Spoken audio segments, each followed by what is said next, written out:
Hi guys, today I decided to do something interesting. As you can see, there is my imaginary fireplace right there. Here is some jazz music, and I will be reading for the second time Theresa May's speech and Fight on the Beaches by Sir Winston Churchill. So, the atmosphere is right, so hope you enjoy, and if you're not enjoying my speech, then hopefully you're enjoying the music playing on the background. So let's start.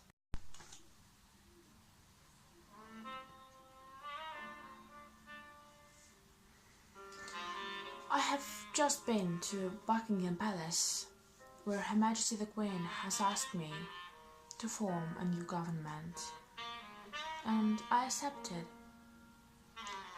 And David Cameron and I follow in the footsteps of a great modern Prime Minister.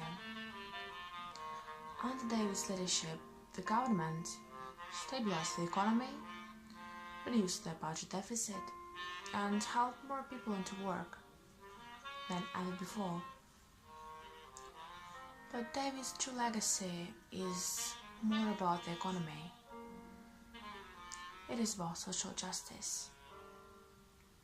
From the introduction of same-sex marriage to taking people on low wages out of income tax altogether, David Cameron has led a one-nation government, and it is in that spirit that I also plan to follow. Because not everybody knows this, but the full title of my party is the Conservative and Unionist Party, and that word unionist is very important to me. It means that we believe in the union, the precious bond between England, Scotland, Wales and Northern Ireland. But it means something else that is just as important. That means fighting against the burning injustices. That if you are born poor, you will die on average 9 years earlier than others. If you are black, you are treated more harshly by the criminal justice system than if you are white. If you are white, working class boy, you are less likely than anybody else in Britain to go to university. If you are at a state school, you are less likely to reach the top professions than if you are educated privately. If you are a woman, you will earn less than a man.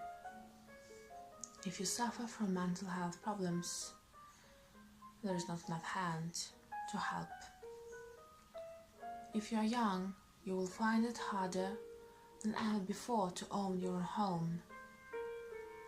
But the mission to make Britain a country for everyone means more than fighting these injustices.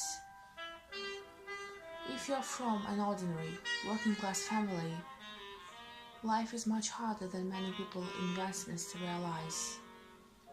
You have a job, but you don't always have job security. You have your own home, but you worry about paying the mortgage. You can just about manage, but you worry about the cost of living and getting your kids into a good school. If you're one of those families, if you're just managing, I want to address you directly. I know you're working around the clock, and I know you're doing your best. And I know that sometimes life can be a struggle. The government I lead will be driven not by the interests of the privileged few, but by yours. We'll do everything we can to give you more control over your life. When we take the big calls, we will think not of the privileged few, but you. When we pass new laws, we will listen not to the mighty, but to you. When it comes to taxes, we will prioritize the wealthy. Not the wealthy, but you.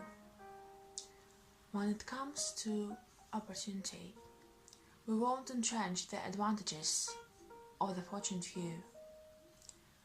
We will do everything we can to help you and anybody, whatever your background, to go as far as your talent will lead you. We are living through an important moment in our country's history. Following the referendum, we face a time of great national change. And I know, because we're Great Britain, that we will rise to the challenge. As we leave the European Union, we will forge a bold, new, positive role for ourselves in the world. And we will make Britain a country that works not for a privileged few, but for every one of us. That will be the mission of the government I lead, and together we will build a better Britain.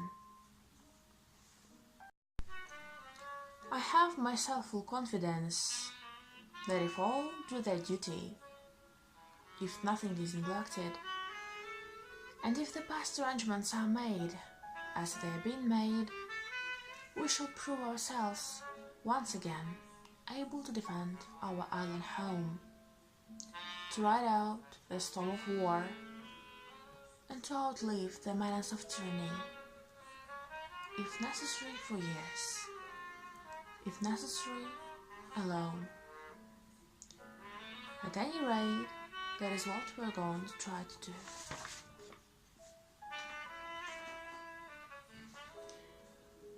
That is the resolve of His Majesty's government, every man of them.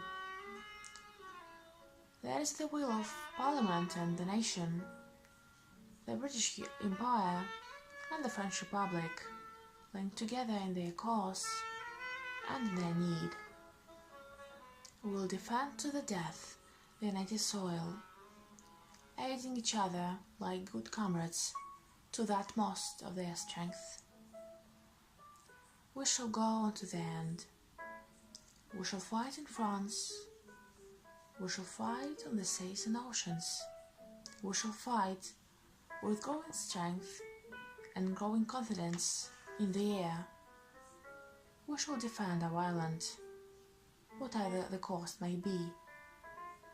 We shall fight on the beaches. We shall fight on the landing grounds. We shall fight in the fields and in the streets. We shall fight in the hills. We shall never surrender.